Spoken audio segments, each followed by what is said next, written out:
Hello, नमस्कार. कसे आहात सर्वजण? मस्त आहात ना? मस्तच राहा. सर्वांना शुभ सकाळ आणि सर्वांना श्री स्वामी समर्थ. आणि मी सर्वांचं आज खूप खूप स्वागत करते माझ्या नव्या व्हिडिओमध्ये. तर सुरुवात करूया आपण.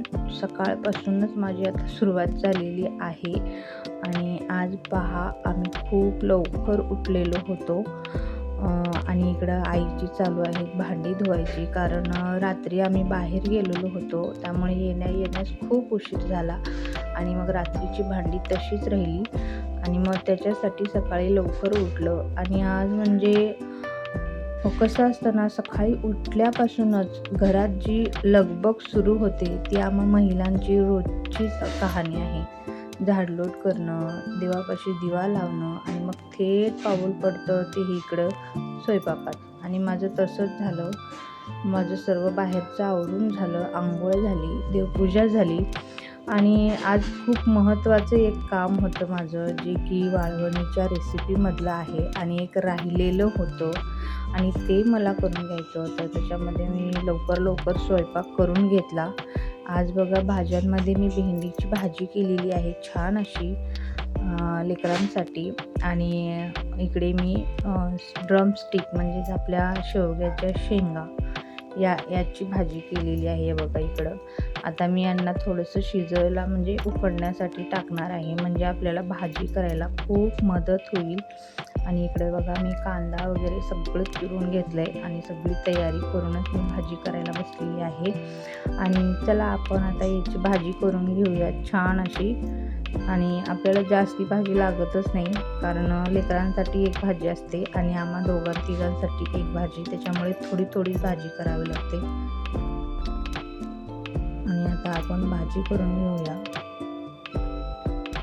सकाळच्या घाईत ना आधी घरच्यांसाठी गरमागरम चहा, नाश्ता, जेवणाची तयारी हे करून घ्यावं लागतं आणि मग कुठे आपला स्वयंपाक सुरू होतो. म्हणजे एकदाचं एक काम आवरलं ना या लोकांचं, मग आपल्याला निवांत वेळ भेटतो की स्वयंपाक करण्यासाठी, देवपूजा करण्यासाठी एक चांगला वेळ मिळतो आणि ती सर्व कामे सुटसुटीत होऊन पण जातात. आणि यांच्यासोबत ती कामे करायचं म्हणलं की होणारच नाही, कारण यांचीच गडबड जास्ती असते. आणि आता हे बघा मी सर्व एकदाचं आटोपून घेतलेलं आहे आणि आता आपल्या मुख्य कामाला सुरुवात झालेली आहे. आणि इकडे मी एक टोपलं, म्हणजेच आमच्या इकडं शेर असतो, त्या शेरांनी ना 4 शेर गहू घेतलेले आहेत, जे की आपण जे रेग्युलर खातो चांगल्या क्वालिटीचे असे गहू घेतलेले आहेत. आणि त्याला नीट वगैरे करून सर्व तुम्हाला माझ्या गेलेल्या व्हिडिओमध्ये मी दाखवलेलं आहे आपल्या चॅनलवर, की मी यावर्षीचे गहू किती घेतले आणि कसे नीट केले. तुम्ही नक्की जाऊन तिकडे बघा व्हिडिओ. आणि आता त्याच्यामधलेच मी 4 शेर गहू घेतलेला आहे, जे की आपल्याला वर्षभरासाठी जे गहू लागतात ते गहू आहेत ते. आणि त्याच्यामधलेच हे गहू मी 4 शेर साईडला घेतलेला आहे आणि ह्याच्यातल्याच आपल्याला आज करायचे आहेत शेवया. आणि बघा आपल्याला त्याच्यासाठी अगोदर गहू असे पाण्यातून काढले पाहिजेत.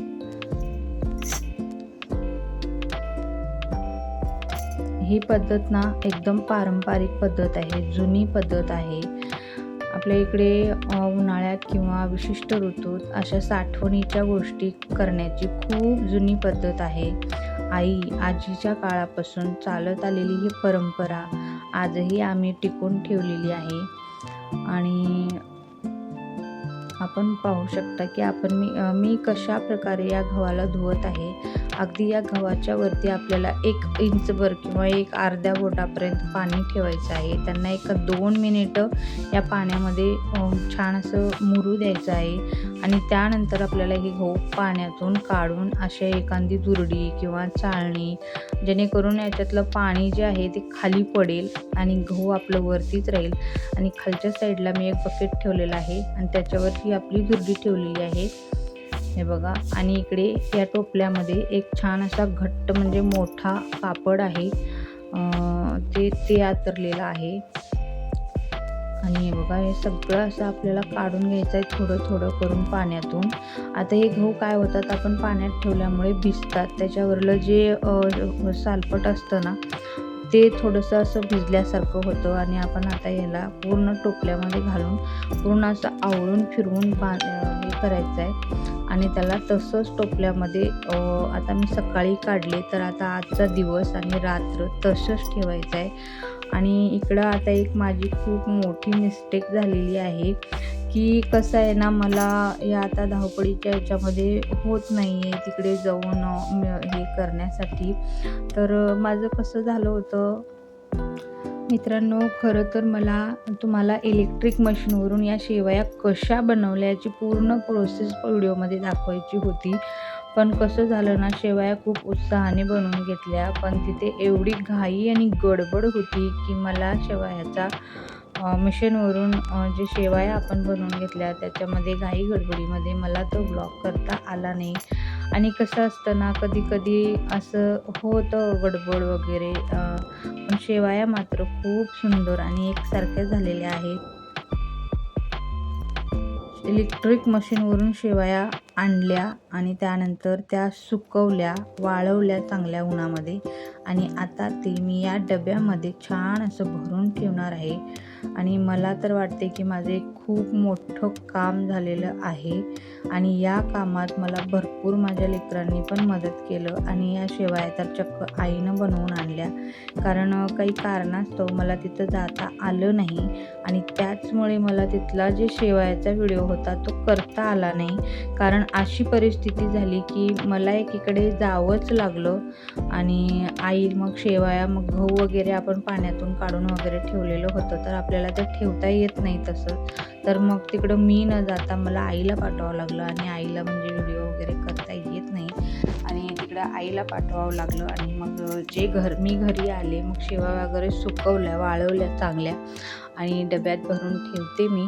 तर मग मला वाटलं की चला इतकं तरी दाखवूया, म्हणून मग मी हा डब्यात भरून ठेवायचा व्हिडिओ करून घेतला आणि ज्या पूर्ण शेवया आहेत त्या मी डब्यामध्ये ठेवल्या. हे बघा, अशा प्रकारचा माझ्याकडे पत्रसाचा डबा आहे आणि याच्यामध्येच आमच्या सासूबाई वगैरे शेवया पापड ठेवायच्या आणि तोच वसा मी असाच पुढे वाढवलेला आहे. आणि जो काही चुरा होता शेवयाचा पडलेला तो मी या छोट्याशा एका भरणीमध्ये भरलेला आहे, कारण आपल्याला शेवई वरी खायला लागते आणि सतत डब्याला लगेच हात लावायचा नाही, कारण त्यांना आपल्याला थोडंसं महिनाभरासाठी मुरायला ठेवायचं असतं, म्हणजे त्या गरमीनं वगैरे शेवया खूप छान लागतात, त्यांना आणखीन छान चव येते. तोपर्यंत आपल्याला हा डबाभर शेवई खूप छान होईल. आणि लगेच बघा संध्याकाळी थोडीशी शेवई करायला पण घेतली, लगेच शेवई करायला घेतली, कारण आपण थोडंसं डब्यातून काढून घेतलेलं होतं वरी करण्यासाठी खास. मग लगेच लेकरं बोलले संध्याकाळी की मम्मा मला शेवयाचा भात पाहिजे. तर मग आता ते बोलल्यानंतर आता आपल्याला ठेवता येत नाही. शेवया जर आपल्याला साध्या म्हणजे गोड करायच्या असेल तर त्यावेळेस आपल्याला काय असतं, साधं भगोन्यामध्ये पाणी वगैरे ठेवून मध्ये थोडंसं मीठ टाकायचं आणि मग त्याच्यामध्ये डायरेक्ट शेवई टाकायची. पण जर शेवई आपल्याला तिखट बनवायची असेल तर त्यासाठी आपल्याला शेवई भाजून घ्यावी लागते.